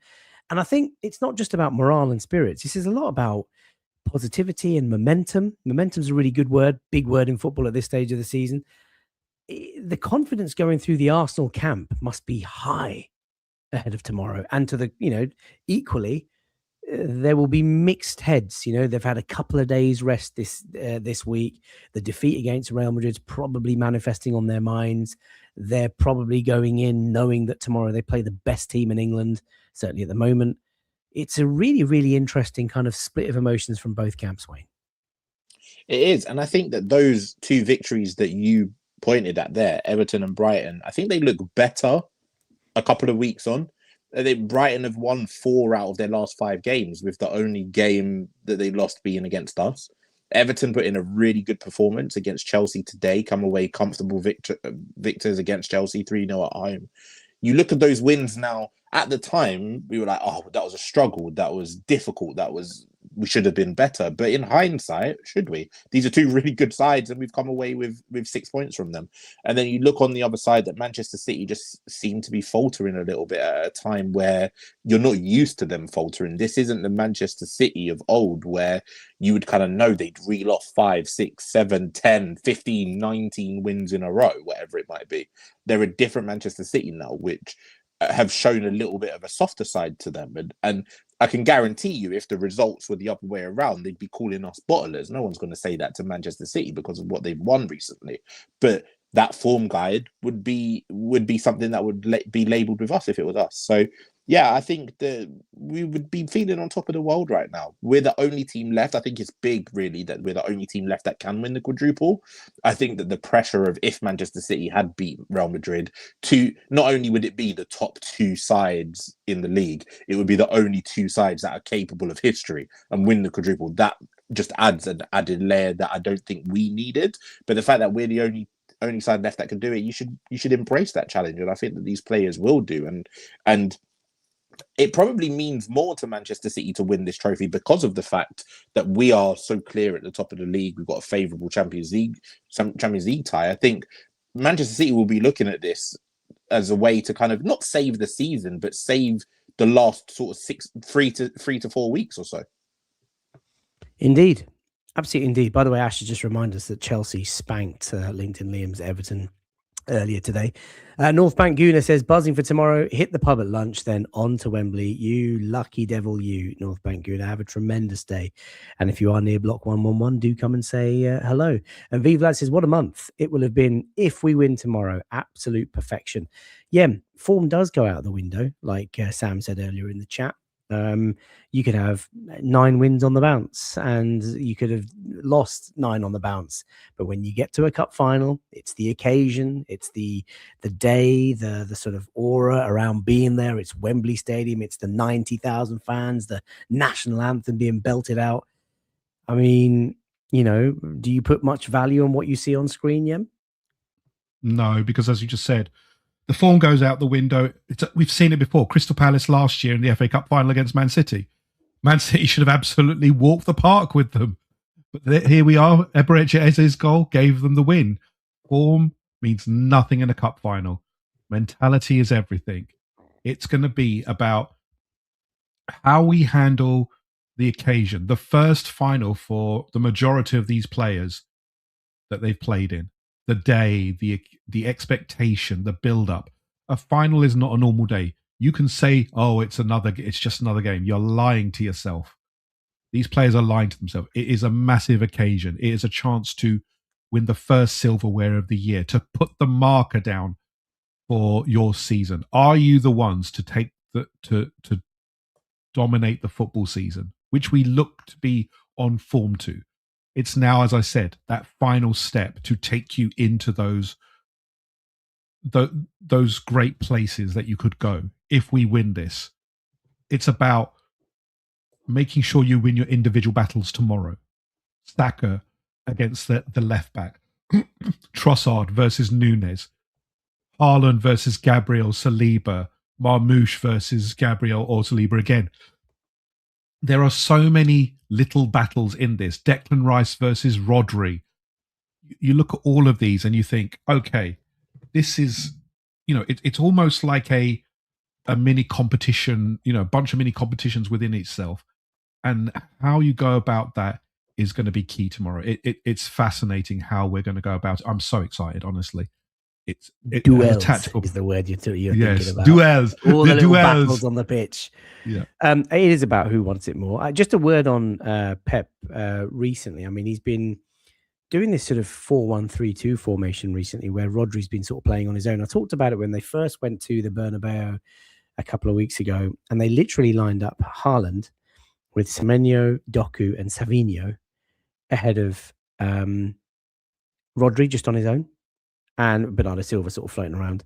Like, just really strange. I couldn't believe it. And it's really interesting because whether it's Shirky or Foden or whoever sort of coming off the bench, and whether, like you say, it's Omar Marmoush or Haaland, it is bold, it is adventurous, but it makes them really narrow, and it doesn't make them as strong in central areas as we know City can be. Now, they've obviously got Nico Gonzalez, who might play. They've been playing O'Reilly in midfield as well. I don't expect Rodri to be, I guess, that sort of pivot on his own tomorrow. But it does allow us to exploit that sort of high defensive line. And it could be quite fruitful for us if we can get through the first 3 or 4 players that they have. We might see City go back to the 4-5-1 that they tried to play earlier in the season when they came to the Emirates, if you remember. And we bossed possession that day. They had like 30% possession, 32% possession from memory. So, look, they're going to, depends on how they sort of line up and what structure they have, but we know that they're going to press high. They know that they really enjoy high turnovers, and I think they create the most shots from high turnovers in the Premier League. And I think they still have that stat, but they also have their flaws. So they leave a lot of space in behind. Their defenders, no Mark Guehi tomorrow. That is massive because he's been absolutely extraordinary. Is Diaz play? I think Diaz is out as well, isn't he? Well, I thought Diaz was out, but I think he's fit. But even then, I mean, Diaz hasn't been the same player that he was 2-3 years ago. He's not as mobile or as dynamic as he was. And Kusanov, to the other end of the spectrum, rapid, really, really fast. Like, we're talking maybe not as fast as Kyle Walker, but one of the fastest players in the game. But he's not the most intelligent footballer. So we're going to have to wait and see. Could be Nathan Ake if Diaz isn't playing. But certainly defensively, left back. Who have they got at left back? Didn't they get someone sent off recently? Who are they playing at left back? Aït-Nouri will play at left back. Aït-Nouri. Okay, so I mean, Aït-Nouri. And Nuri's Nunez is injured as well, right? Mateus Nunez, he might be back for tomorrow. But the thing, he'll play. But Aït-Nouri is not defensively as solid as I think Pep would like. He's very good going forward. There's no doubt about it. But the thing is that so I was watching a video about this, and in terms of that, that kind of super attack that you're talking about, playing almost like a 6 up, pushing up onto the defense, is to create those channels. When you have a 4, they're trying to find as many channels as possible to get through. I don't think they can do that tomorrow because there's a risk, obviously, that if they play that kind of high line and Rodri on his own, they'll get overwhelmed in the midfield. And the key player tomorrow, and he's got a massive role to play, is Eze, because Eze can turn things on his own. He can score a goal from nothing and create a moment. That's what I think Pep is worried about. I'd be very surprised if he plays Rodri on his own, because I think it's too dangerous for that midfield to expose Rice and Eze together. I think it creates too many problems for them onto that back line. I think if Guehi was there, I think he'd be more confident, because Guehi is an exceptional defender, very mobile, etc. Kusanov, as you said, is very mobile, but I don't think he's got the movement, and I don't think his positioning is quite as elegant as Guehi is. But they will go for it, because again, I don't think Man City have much else to do. They're not the controlling team of like a year or two ago. I think they're worried genuinely. That's what happened in the game at the Emirates. They were worried about our power and our style. Also, as well, set pieces. I don't think Man City are great set pieces. Look what happened at West Ham. No, they're not. They've conceded quite a few goals from set piece. I think 9 in all competitions this season. So Arsenal will be looking to profit from that. Flipdoc's come back to me and said 33.2% was the lowest possession Pep ever had in his managerial career. It was against us this season. Yeah, back in September when we play them. A 4-6-0. I've never seen that from Pep. He took Haaland off. Sam says, I hope Diaz is playing after his performances against Real Madrid. And that's my point, Wayne, just, talking about sort of defense. Actually, maybe we'll do that when we come on to the Victor Gyökeres, Kai Havertz conversation, because you've got Kusanov, who's really fast, but not really the most intelligent player. Diaz, who you can absolutely bury physically and run past. And if you've got speed and you've got strength, like Real Madrid showed, he's just not the same player as he once was. So let's wait and see. Let's talk about the team news, and let's start with starting lineups and predictions. This was our lineup against Brighton that night. It was the first game without sort of Odegaard and co, and we talked about some changes. Everton, I don't know why I didn't update the graphic, but let's just go with it. The first talking point is goalkeeper. And Wayne Taylor said earlier that Kepa is going to start. The Athletic have confirmed. He also went on to say that they reported that 10 minutes ago, about half an hour ago. You're nodding your head, Wayne.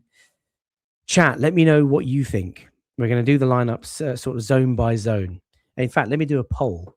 Who should start, Raya or Kepa? But Wayne, I think this is an obvious one for you. Tell us how you feel. Who's starting in between the sticks for you? Yeah, so that report kind of went live as soon as we were finished talking about food. So, one of the Athletic journalists announced that. I think that's the right decision.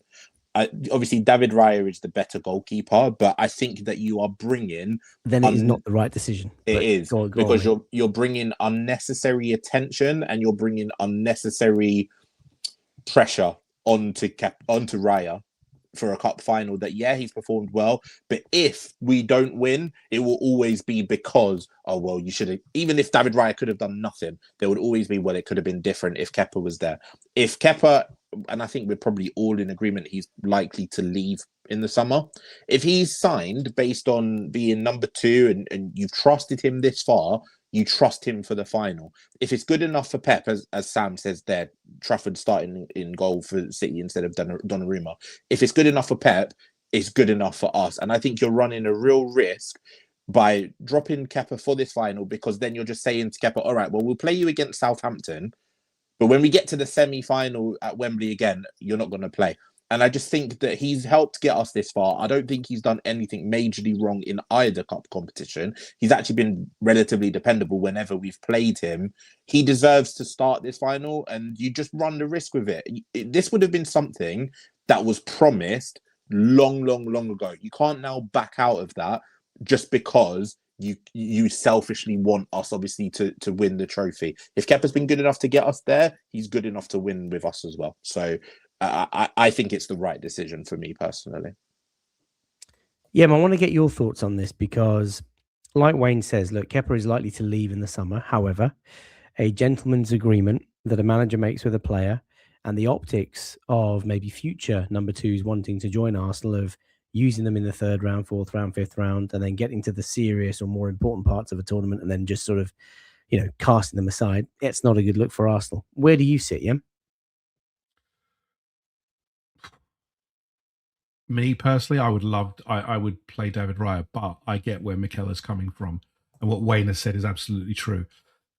Kepa obviously is a good goalkeeper. He's not anything special, but it's having a number 2 of a certain level keep them happy, you do have to. I'm sure he's had to make some concessions, and this is probably one of them.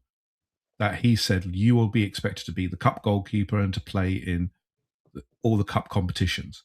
And I don't think Mikel is that kind of person that will change his mind because of the pursuit of a trophy. I think he will be loyal to Kepa.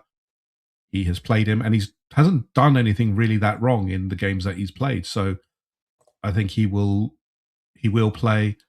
I think he deserves to. He's done nothing wrong, as I said. Would I have played him personally? For me, no. I think David Raya gives you an extra edge, but I respect the man. I think both of them saying that they're going to play their reserve goalkeepers if they play through the cup competitions. You got to applaud it, because again, it's confidence in those goalkeepers still being able to perform at a level for a final. It's bold. We'll find out tomorrow if it's well founded, because if Kepa makes a mistake, then I think Mikel will be roasted for it, as we know can happen, especially by the media at the moment, who are very much vociferous on Arsenal. Equally as well with Man City, playing James Trafford is, again, you're taking out one of the best goalkeepers in the world. It's a big call from Pep. He's done it before. Both of them are putting themselves out, but they're both bold enough to do it. That's the mentality they have, and it'll just be interesting to see how it goes tomorrow. If again, Kepa's experience, he's been in finals, he's been playing on big games. There's nothing to say that he won't do well. I just think personally I would have played your best goalkeeper on the day, but that's just me. DJ D10 says, don't freak out. Kepa is a good goalkeeper, better than Trafford. Preach, Wayne. Well said, says Tom. Bang on, mate, says Mafia Boss. I'm going to go against the grain, and surprise, surprise. But also, chat, I want you to hear me out and let me know if you think I'm talking total bollocks, which I'm sure you will. I think this is a game of such enormous magnitude, not because it's the trophy, not because it's the Carabao. I'm not going to go back on that way. And, for me, it's the least priority. It's a lovely day out tomorrow, hopefully one that's going to be positive for us, but it's not something that I was desperate for at the start of the season. And it's something that I would quite happily have foregone, sort of 3-4 rounds earlier. But we find ourselves here on the eve of a game against a team that has dominated English football largely for the last 6-7 years. They are our biggest rivals in this Premier League. Forget last season. That was extraordinary. We lost so many players due to injury and no one really sort of challenged Liverpool. But prior to that, Man City have just been our nemesis. And they are visibly on the ropes. They are a big burly boxer on the ropes, bleeding, big cuts around the eyes, big cuts around the sort of chin, ears, whatever. And we have a chance to deliver the most astonishing blow to their season. They are out of the Champions League. They are virtually hanging on a thread in the Premier League. We could finish them tomorrow and kill any hope, any excitement, any joy, any chance of potential comeback of, resurrecting a season that hasn't been really good. And I think if it was any other team, I'd be sat here thinking, okay, yeah, look, Kepa, no problem. You've done a good job in the run-up. You are number 2 goalkeeper. Let's not forget, you're number 2 goalkeeper for a reason. You're also getting paid for it, chaps. It's not as if, we don't owe Kepa anything. We pay him 200, 300 grand a week. We bought him for 5 million quid. And like you said, Wayne, he's going in the summer. Our priority is Arsenal Football Club. Our priority is winning the silverware when it's presented to us in front of us. And I think it was Melissa who said earlier, he's just had a baby, David Raya this week. So maybe there's a bit of compassion for that. And maybe that's the right thing to do. But whether he had the baby or not, if he's fit and he's available for selection, I think it would be a gross mistake for Mikel Arteta to not pick David Raya. And, I get it. Kepa hasn't done anything wrong. Fine, fair, factual. But there is such a gulf in quality between these two. Raya is an exceptional shot stopper, a monster of a shot stopper. His ball control and ball distribution is unbelievable. And do you know what? To be fair, David Raya's probably made more mistakes than Kepa this season, as in, rash passes and weird clearances, and he's a bit too risky with the ball in his own 6-yard box. But tomorrow is massive. And I feel if the game gets away from us because of something that Kepa does, it could have been helped. It could have been helped. And look, if Kepa does feel sad about not playing tomorrow and he has to go back in goal against Southampton, I don't think he's going to do anything stupid. He's not going to concede any own goals or anything. I just, be disappointed. But mate, that is why you are number 2 goalkeeper. I'm sorry. The club is more important. You as a number 2 goalkeeper, do what you have to do to get us to where we need to get to. And then the number 1 will come in and take the baton for the home straight of the 400-meter sprint. That is how I see it. And look, I'm probably going to get, absolutely criticized for it, but no place for sentiment, man. This is a big, big trophy in a key moment of a season that is so delicate. And you know what, Wayne? I didn't want to do it. I still don't believe it necessarily, but I'll say it.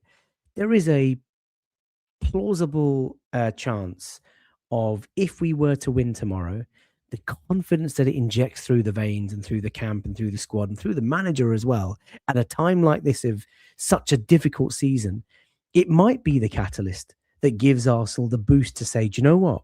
Not only have we just dispatched of City with the whole world watching in the first cup final, we're going to now enjoy the 2-week break. All the Arsenal fans will be absolutely loving it. And we come back, we take care of Southampton, get into the semi-finals of the FA Cup, and we go to the Etihad knowing that they're going to be a deeply, deeply wounded animal feeling very sorry for themselves, and you go for the kill again. Like, this is too much of a good opportunity, chaps, for us to think about, well, should we just let Kepa play because, let's just be nice to him. That's how I feel. So, yeah, Mikel, I mean, look, he's obviously picked Kepa. That's the start. That's the sort of starting news that has been brought in. Manny says Wenger starts Kepa. I mean, Jonathan says, look, why not start Norgard tomorrow? Same logic. He worked his butt off to beat Chelsea. He played in the previous rounds. Why don't we play him? Alex says, lads, we are ready for tomorrow. Let's go. In fact, let's do the poll. So I did a poll earlier. Who would you start in goal tomorrow? 59% of the Latte Firm community say Kepa should start. Arsenal FC. Anajit says Kepa should start. The optics matter long term. Every club, Danny says, that has a cup keeper starts their cup keeper. Jonathan reinforcing Raya is top 3 in the world. For me, winning over sentiment. Does anybody agree with me? And apart from Sleeper there? Finals are different from normal games. It's about mentality, togetherness, and I think you keep going with Kepa, says El Perdedor. What if it's Kepa versus Donnarumma? What if Pep Guardiola is being naughty and just sort of, mate, mind games? You just don't know. Louis says Kepa has the bozo gene. I don't think he's demonstrated that too much, certainly at his time at Arsenal. Mourinho plays Raya. Manny says Raya. Wait, Kepa is one of the worst keepers I've seen, says Brad. Let's not do that. If this is Football Manager, Yembele, I know you'd be playing Raya tomorrow. Don't you try and give me all that. Oh, no, I totally would. Mate, it's a computer-generated goalie. This I don't is a care. good point. This is a really good point from John. David Raya, how many times has Kepa played behind our first choice defence? No. Does he have that familiarity, that partnership, that, Gary Neville always used to say it, didn't he? Jamie Carragher always sort of says it. Keown always talks about it. The luxury, the comfort of having Schmeichel or Seaman or someone behind you that you can trust. If the ball is going to get past you, you still have to get past David Raya, or you still have to get past Schmeichel and Seaman. That's priceless. There's so much riding on this game, Vivlad says. Got to play our best team. No time for sentiment. Joshua says, FK, who the heck said Kepa is leaving? There's noise, Josh, that he's not happy, obviously, with limited game time. And he's quite young as a goalkeeper. And so he might go. We might have to replace, look for another number 2. This is horrendous logic, says Stray. Says FK, he is getting paid. Is not the right logic. If there is a commitment to a job to share, the goalkeeper role is a bit different from other positions. Well, we shall see. Tim does agree with me. This is about winning, and Raya is our number 1. Horribly wrong, says DJD10FK. This is a team. Wow. See, look, but Arsenal fans are split. I think you underestimate how important man management is, FK. Yes, maybe, perhaps, but and maybe I overestimate the importance of winning and playing your strongest team. Let's wait and see. Right, okay, so you guys are going for Kepa in goal. I would go Raya. Let's talk about the back 4. Chat, get involved. Look, right back, Jurien Timber, according to Mikel Arteta, is in training, might make the game. If not, you have Mosquera and Ben White waiting in the wings. I'm assuming we will start Saliba and Gabriel at the back in the central pairing. And there's a decision to be made at left back. Yembele, what you got for me? Fullbacks, what are we doing?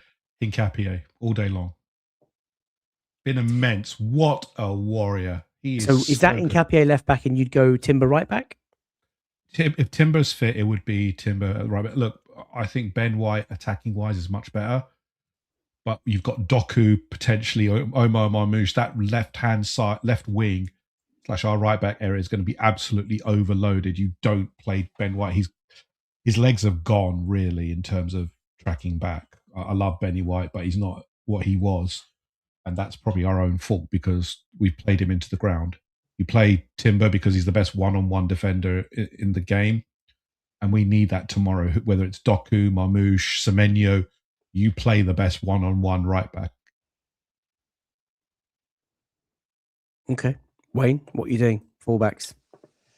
I'm fullback for me. Timber would start at right back. I think he is better suited and equipped to deal with Doku on that left-hand side, who I'm assuming will start for Man City. And if Timber's starting at right back, then it has to be Calafiori at left back. I just think that the partnerships just work better. I think we'll be a little bit too flat. And I love Hincapié. I think he's been brilliant. Especially since the turn of the year. He's been one of our real players to stand up for this title run-in. But Calafiori and Timber is a better balance. Hincapié and White is a better balance. I just think we'd be a little bit too flat with Timber and Hincapié at fullbacks. Yeah, I think I agree with you. I think if Timber's fit, and I pray to God he's fit, because if it's Doku he's going up against, I think Timber's the one guy that can shut him down. I'd love to see Calafiori play. Enjoyed playing at the Etihad, scored that unbelievable goal, if you remember, in that 2-2 draw. And Calafiori, if he's fit, is a fine player. I guess the only thing that Mikel might have in the back of his mind, Italy have got World Cup qualifiers, haven't they? In the next couple of weeks, he's likely to play both of those. Whereas Hincapié won't have to. Yem, why are you making that face? Mate, it's a final. Whatever. Look, if he gets injured, withdraw. Look, mate, withdraw rules afterwards. Now we play our strongest. No. I don't care about the Italian FA. Hey? Calafiori plays for 119 minutes, then goes down with a horrible injury and doesn't play for Italy, and then is back off. I'm not crying. I ain't crying about that. Look, as many players withdraw as possible is good for us. They play to the extent. Look, they play to the ground tomorrow. It's a final. You exert every bit of energy tomorrow. Jizzle McDizzle says back four: Timber, Saliba, Gabriel, and Hincapié. I think it's gonna be Timber and Calafiori. Mate, this is just a graphic from the Brighton fixture. I don't know why I didn't replace it with the Everton one, but there we are. Everyone knows Kepa is starting tomorrow. The big problem is Haaland versus Gabriel and Saliba, and Hincapié and Gabriel, who will be targeted in possession. Calafiori and Timber starts for Anajit. Let's move our way through midfield. So for me, I think Gabriel Saliba as the centre-back pairings. I think I'm with you, Wayne. Timber right back. I would prefer Calafiori to play that left-back position if it is Timber. But actually, you know what?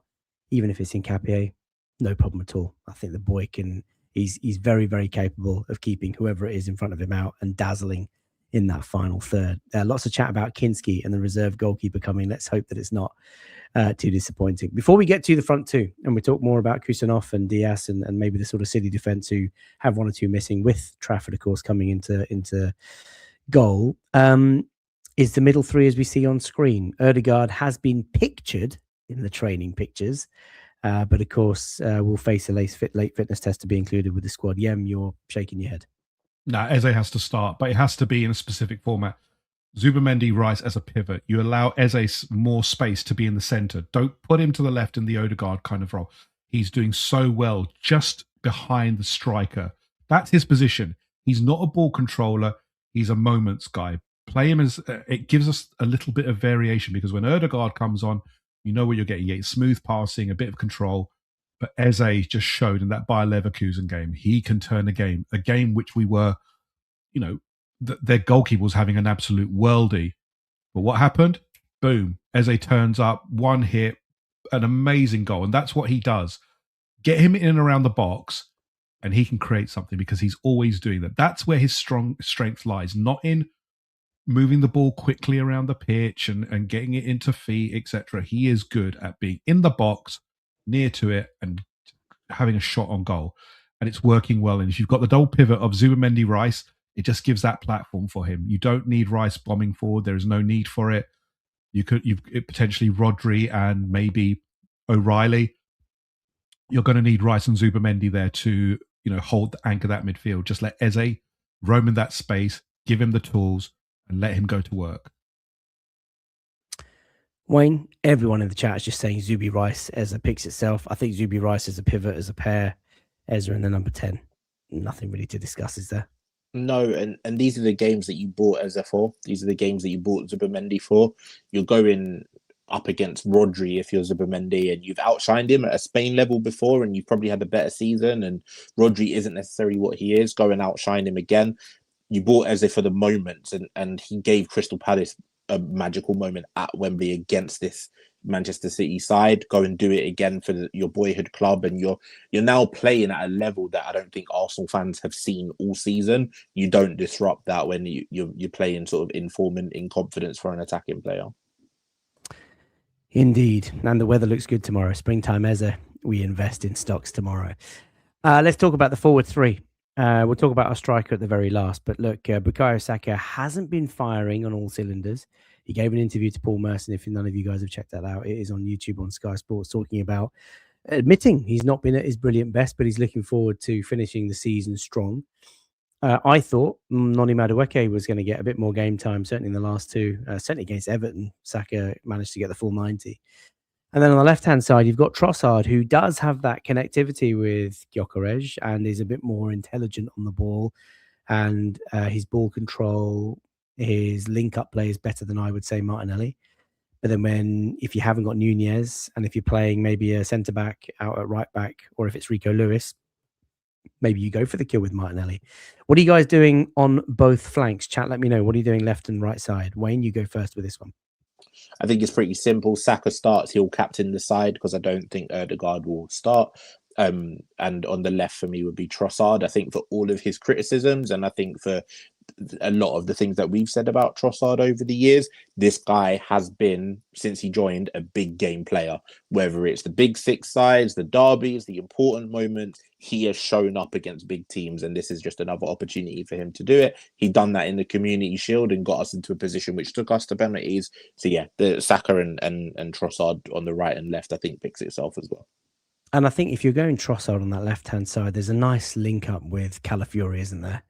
At the back, and that's what Cyrus is saying. I think, we've got to think about the relationships that Nketiah might have with Martinelli and Calafiori has with Trossard, and then Trossard has with Gyökeres. We'll come on to striker in just a second. But Yen, what are you doing out wide? Does Noni maybe get a run out? Do you play Trossard or do you go with Martinelli on the left-hand side? No, you start with Saka and Trossard. They've been the ones who have delivered the most effectiveness, and obviously, depending on the striker choice, probably fit in better with the likely striker to start. But as Wayne said, Trossard hasn't been at his best in terms of, at the start of the season, he was really was our best player on the pitch. But since the turn of the year has really been misfiring. But you can't argue with his ability to deliver a good pass, to create a moment. He's got a shot on him, and he, as Wayne said, very, very well. He's a big game player. Saka as well. Again, you can't drop him for this game. I think also as well, you're looking for him to turn up in this game to really deliver a big performance that we know he can do. He's had a decent season. He's created things. He's still been influential. Has he given the numbers that we expect him to? No, but I don't think he's the one to be dropped. It is good though that we have Noni Madueke on the bench to change the game if needed. So it's always good. And I like you, Faiz. I thought he'd actually get on against Everton. It was a bit of a strange one that he didn't, but even against Leverkusen I thought he would come on. But you don't drop Saka, especially for a big final like this, if he's fit, and he's club captain, of course, in the absence of Ødegaard. Okay, so at number 9, and this conversation stems from the system that City are going to play, and obviously we know that they're going to be without Mark Guehi tomorrow.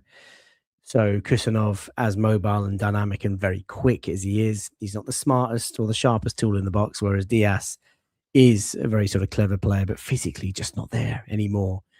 Havertz, you would say, is the more intelligent centre forward, really brings our play together, runs the channels, runs into space, runs defenders, works really hard, presses the defense, doesn't allow defenders a minute to breathe, is fit to play. And then you've got Victor Gyökeres, who is our leading goal scorer, can score goals, can bully defenders, is mobile, never gives up, keeps running in behind, getting better. I thought his game against Leverkusen was brilliant. His best performance, I think, in an Arsenal shirt this season. And that's good to see, hopefully peaking at the right time. Is it a straightforward decision for you, Wayne? Who are you playing up top? It is, yeah. And I would start Kai. I just think we're a better attacking unit when Kai starts. I think that although Gyökeres is in form, I think he'll have a big part to play in this final. I think him against tired legs for the final 20, 30 minutes will really benefit us. I just think that our attack flows better with Kai up front. And I think that him sort of dragging the two centre-backs all over the place with his movement, with his intelligence, will bring the best out of Leo, will bring the best out of Saka. And I think you saw in that first half when Kai started, we just kind of flowed a lot better. I know that Gyökeres came on and scored against Everton, what could have turned out to be the winner. But yeah, I just think that we played some really, really good stuff attacking wise with Kai in that first half, and I think we'll need that movement and that intelligence.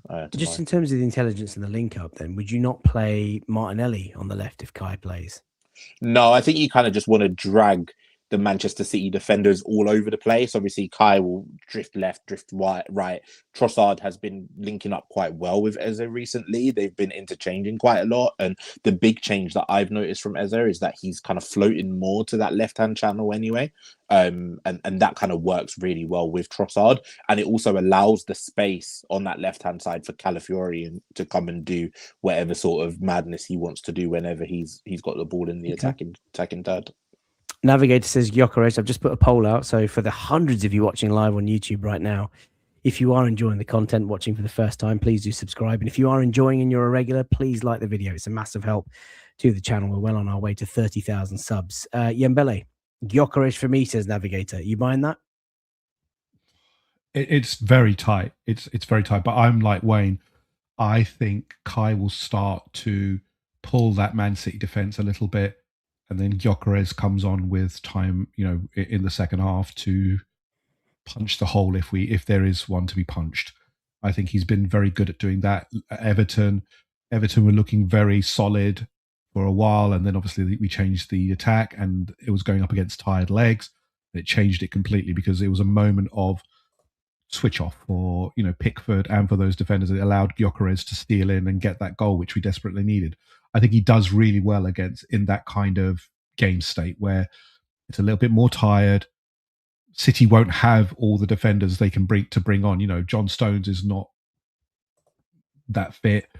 Ake could come on, but Gyökeres, I think, just coming on just changes the dynamic, and I think it does better for us in this kind of game when Havertz is there, being clever with the movement initially. You bring Gyökeres on, change the game, and then you can provide more of an attacking impetus. I think with Gyökeres starting, I think it's too predictable. It's too easy for those defenders. You want to make it anything but, because it's a defense that won't have played together regularly tomorrow. We know that. So I think Kai will start, but as Wayne has put it, and I think everyone knows this, Victor will have a big part to play in this game. Can I just calm people down? Saliba is fine. This graphic is the Brighton lineup from a couple of weeks ago, and I didn't update it to the Everton one. So please don't go rushing to any conclusions.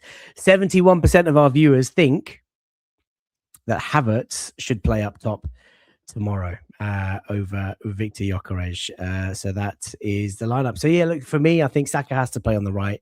I'd like to see Madueke get more minutes. I was disappointed that he didn't in the last couple of games. If it's to be Calafiori, then I will go Trossard, and I will go, oh my God, Havertz or Gyökeres. I want Victor to have his moment so bad. He could have his moment off the bench. I know. I think he's deserved it, though. I think he deserves a start. I thought he was brilliant against Leverkusen, but Kai Havertz is Kai Havertz. So, oh my God. You're the proverbial fence. I'll be different. I'll be different. I'll go Gyökeres. I'd like Gyökeres to start, only because Trossard is there and that connectivity is good. Hey, another shout is, maybe Havertz moving into midfield and Gyökeres up top. Maybe that could be the last 15, 20. I don't know. We'll see. No one's thinking Gabriel Jesus at all, double ACL, but Mr. Old Man, No. Let me have your score predictions for tomorrow's game, guys and gals, in the chat. Let me know what you think is going to happen. But before we do that, I think Wayne wanted to ask about the Q word. Over to you. Yeah, so these images, and obviously we've kind of alluded to it throughout the show, the Q word, the quadruple. These images are the teams that have come the closest. Obviously, you've got Arteta there with Pep. That was their domestic treble. They got knocked out that year in the quarterfinals of the Carabao Cup. I think it was to Southampton, if everyone remembers correctly, before Southampton, I think, got relegated. Bottom right, you see the treble winners when they actually won Champions League, Premier League, FA Cup, and they got knocked out. They got knocked out by Southampton that year in the Carabao Cup. They got knocked out in the Champions League. I think it was by Lyon, potentially that year. And in the top right, Klopp and his good friend, that's now Pep's good friend, they statistically and officially came the closest to the quadruple. They won the Carabao Cup. They won the FA Cup. They took the league title down to the final day and lost it by a point. And they lost in the Champions League final, so famously, to Real Madrid. So basically what I wanted to know from you guys and from Latte fan viewers, from Arsenal fans, that Q word, our first step to it is tomorrow in the Carabao Cup. If we do win it, how close do you think we can get to it? How close are you feeling we will get to it? And also, I guess more importantly, if you look at Klopp there, they only came away with the FA Cup and the Carabao Cup. They lost on the final day, obviously, to Man City to the league, and they lost in the final of the Champions League. I think we've got our eyes on the big prizes of those two. If we had that season, would that be enough for you? Yeah, you go first. No. Considering our position in the Premier League, 9 points ahead, the league has to be delivered. That's a be all and end all. We're in such a good position. Man City are not what they were. The games we've got are winnable at home. We should be winning the league. The Carabao Cup, I think we've got a good chance. I think we could deliver that. The Champions League, you've got very, very good teams in there. I think that's very hard, but we've got a good run to the final. I think we can get to at least the semi-final and the final between that. FA Cup, good run as well, but there's no guarantees. It's a cup competition and we could easily get knocked out there. So I think for me, the minimum is the league is the minimum. I think we can get 3. I think that's realistic. I can't say out of the 2 because again, the cup competitions are always really difficult. And tomorrow is again when it's against Man City. Much as I'm confident, it is 50-50. You can't say anything but because City are such a good side and such an experienced side. But the league, if we lose the league now, I think that's catastrophic in my view because 9 points ahead with a City team that is this poor, I think there's no excuse personally at the moment. Wayne, what are you going for? What's a good return? A good return? I think you'd sit here and you'd ask Arsenal fans that a good return would just be the league. Just because it's the league. I think fans would be happy with just that. And it's weird saying that considering the situation that we found ourselves in. But we're in a final of a Carabao Cup. We've got a favourable run to the FA Cup semi-finals at least. We've got a favourable run to the Champions League semi-final. And we're 9 points clear currently at the top. I don't put as much weight in the 9 points clear at the moment because obviously Man City have a game in hand. We still have to go to the Etihad. In theory, you could say it's 3 points, but cool, right now it's obviously 9 points. I don't know if I'd be happy with just the league given the context of where we are right now. I think 2 would be brilliant, and I don't league +1. But I'm with Yem. I think we can deliver 3 if we keep performing at this level. I don't know what 3, but I do feel like this has to be the year that we kind of come away with. We come away with the boatload of trophies that we can. Look, we're best positioned to win the quadruple, but it's never been done. So I'm not expecting it, and I won't be disappointed if we don't get it. if we do, my word, like retire from football. It's never getting better than that.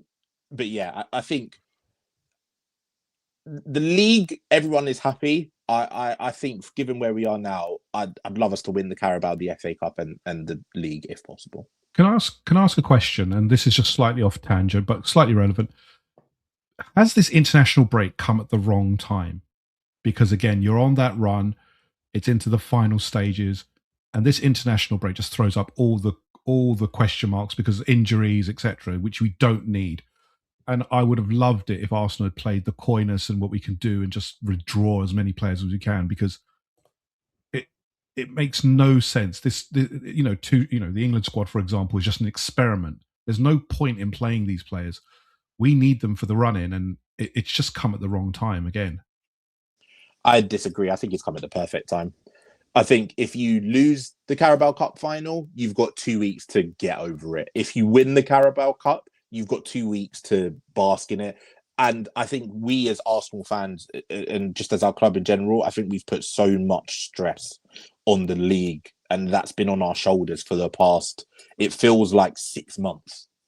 I think we've needed a bit of a breather, and I've enjoyed this bit of a breather from league games. The fact that we had Midfield, the Champions League, now the Carabao Cup, now a 2-week break from league football. When we come back, we'll have Southampton.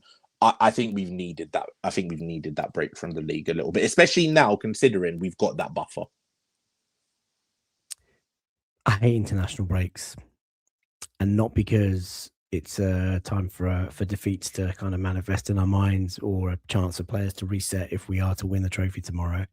I just hate it because you don't know what condition your squad are going to come back in with the most important 8 weeks to go of the season. Look, for me personally, chaps, quadruple is just an absurd word. I don't think we're going to do the all four. I do say that if we do it, it's almost going to ruin football for us because it's never going to be as good as that ever again. For me, what's a reasonable return? Whether we win or lose tomorrow, I don't really care. The League Cup. I mean, obviously I care because it's tomorrow, but tomorrow I'll care about that. But to answer your question, Wayne, we have to win the league. We have to win the league so bad. We've been craving it for more than 20 years. It is your bread and butter. It is the biggest currency in the game. You've got to win the league. You have to be champions of your own country, of your own domestic competition. You have to be the one team that everybody looks to as the standard setter, the benchmark, the champions. I mean, I've been waiting to say it for so long. If we win the Carabao, if we win the FA Cup, bonuses on the side. Even the Champions League, like, it's something we've never won. It's something I'm obviously desperate to win. And the league, the Champions League draw is favourable. I understand all of that.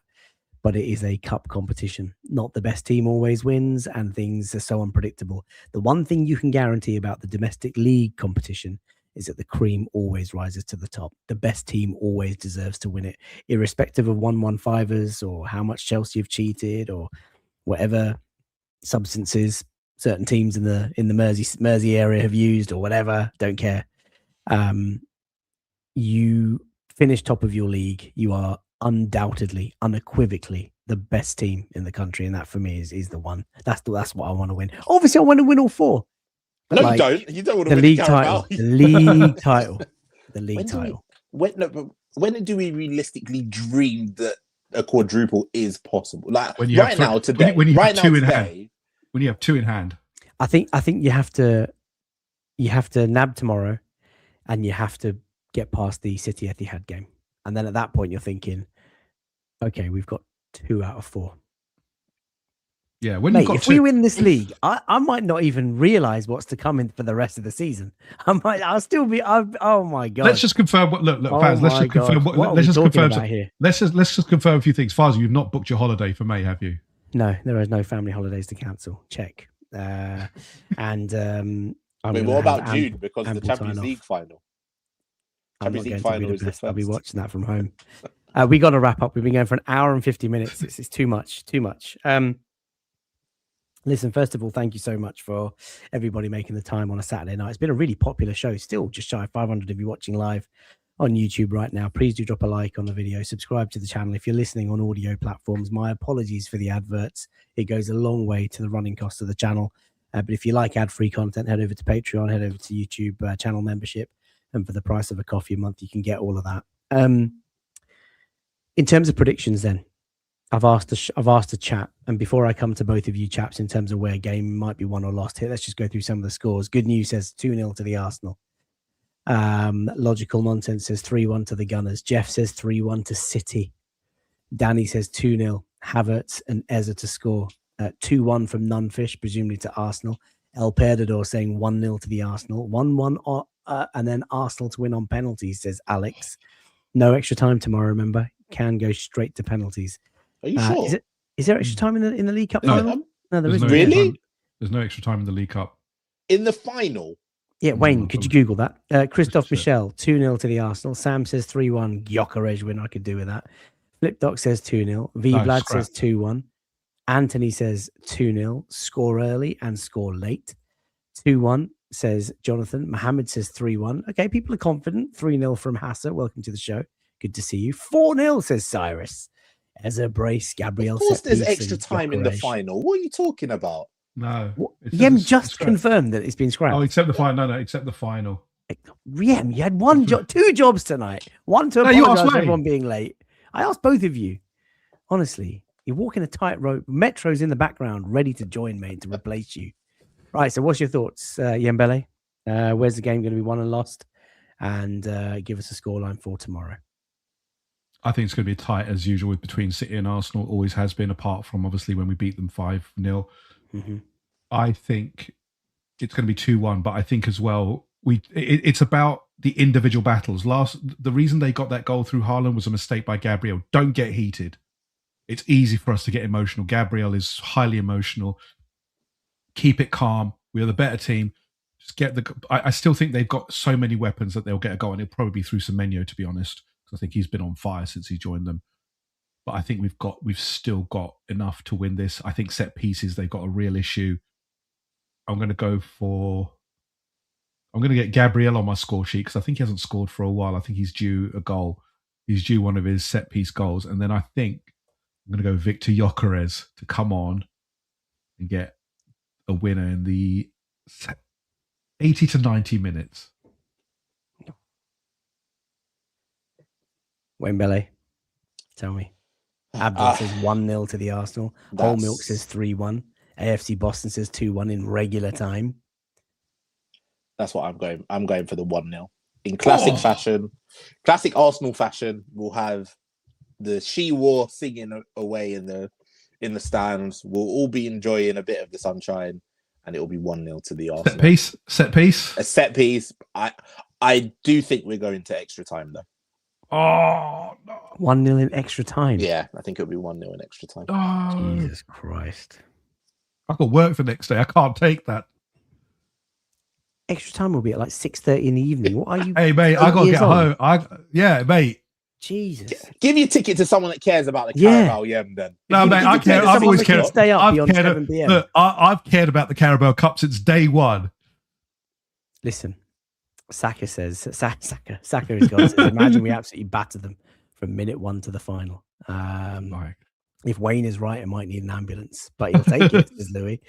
Look, I think I'm looking forward to tomorrow's game, and the pressure is off from a league perspective, but it's a different kind of pressure.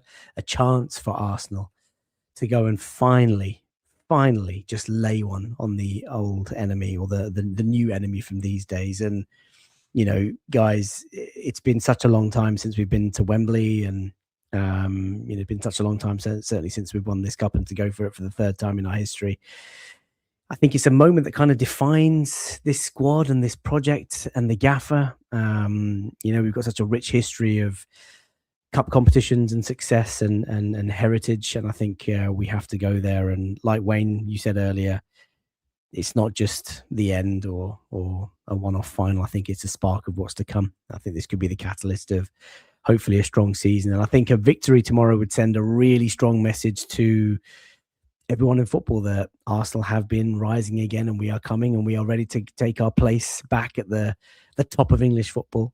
So I'm hoping that the boys, whoever is picked, whether it's Raya or Kepa, whether it's Nkapie or Calafiori or Gyökeres or Havertz or whoever, fight for every tackle, fight for every ball, win every second, give it everything you've got in that red shirt. Because when we win, mate, this isn't just about winning a trophy. This is awakening a force. This is the Arsenal. We are back. So after all of that, man, it's our time. So after all that, what's your score though? I think we're going to win it in 90, and I think it's going to be 2 or 3-1. Yeah, I think we're going to. City they're a top team, top players, top manager, but they're going through a lot, and we have the bit between our teeth. We are physically robust. We are mentally resilient. We will try and use all of that pain and misfortune that we've had, certainly in the 3 years before last year, of coming close to City. And we are going to channel that in the right way tomorrow at Wembley. Yeah, I feel it, man. I feel it. And don't forget, ladies and gents, boys and girls, there is additional content courtesy of the FA and the EFL. Yembele and I are going to be wired up, and there will be a mic on us and a camera on us for the entire game tomorrow. I don't know where they're sort of showing that. They put on the consent forms that it was going to be YouTube or whatever, but it'll probably be released after the game. Hopefully, we do you proud. Don't let the entire fan base down. And who wouldn't want to listen to two unks talk about school runs and whatever else that we've got to do during the week? But do check it out. There's a small selection of fans that have been picked by the football club to represent on a match day, and very, very grateful to Arsenal for that opportunity. So do check that out in the additional content. That's it, lads. What a lovely show. Weird to do it on a Saturday night. It is late on a Saturday night. So all I ask our loyal viewers is to drop a like on the way out. Enjoy your sleep tonight and get rest, because tomorrow is going to be a big, big day for Arsenal Football Club. Closing thoughts, chaps? Anything? No, you said enough. It's time. It's time. Come on. It's time. If anybody wants to follow Yembele, he's available at Verge59. Do get involved on social. Send them all the abuse that you need to. And Yem, I will see you at the stadium tomorrow. Wayne, anybody wants to follow Wayne, he's available at Wayne'sWorld20_. A real marathon of a show. I don't think we've ever gone anywhere near 2 hours, but you can't keep them quiet. Thank you so much for joining us. Really appreciate it. We'll be back with a match reaction video. Doesn't matter what time I get home tomorrow night, there will be a match reaction video. And listen, if it's a victorious one, it might even turn into a late night lounge. Who knows? We'll see. But just keep the belief. North London forever. London is red. Bye for now. She will.